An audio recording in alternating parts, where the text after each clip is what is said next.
పిచ్చోడు పొద్దు తిరగడన్నట్టు మంత్రి సవిత వ్యవహరిస్తున్నారని వ్యంగ్యాస్త్రాలు సంధించారు మాజీ మంత్రి రోజా. ఏ అర్హతతో జగన్పై మాట్లాడుతున్నారని నిప్పులు చెరిగారు.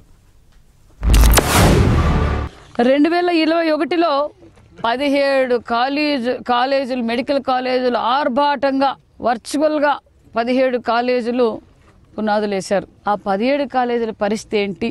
ఆ 17 కాలేజీలో భాగమైన పెనుగొండ మెడికల్ కాలేజ్ పరిస్థితి కూడా ఈరోజు మీరు అందరూ చూశారు, మేమందరం చూసాం.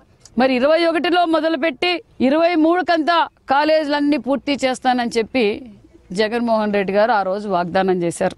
ఎన్ఎంసీ పర్మిషన్లు కూడా లేవు ఆ రోజు జగన్మోహన్ రెడ్డి గారు ప్రకటించిన రోజు. మన ముఖ్యమంత్రి గారు, డిప్యూటీ సీఎం గారు, మరి సత్యకుమార్ యాదవ్ గారు పీపీపీ మోడల్లో 10 మెడికల్ కాలేజీలని మళ్ళీ ప్రాణం పోయాలని ఆలోచన చేశారు.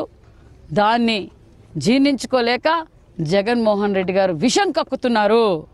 ఎమ్మెల్యే అవగానే మంత్రి అవగానే కొత్త పిచ్చోడు పొద్దురగడు అంటారు చూసావా, ఆ విధంగా ఉంది సవిత ప్రవర్తన. తనకు ఓట్లేసి గెలిపించిన ప్రజలకి ఈరోజు మెడికల్ కాలేజీని పూర్తి చేయాల్సిన బాధ్యత మంత్రికి లేదా జిల్లాలో?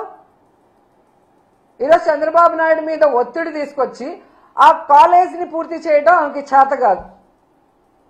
ఈరోజు అమరావతిలో వర్షం వచ్చింది, నీళ్లు తోడుతున్నామని కోట్లు వేస్ట్ చేస్తూ తినేస్తున్నారు. దాంట్లో కొంత డబ్బు తీసుకొచ్చి పూర్తి చేయొచ్చు కదా, అది చేత కాదు.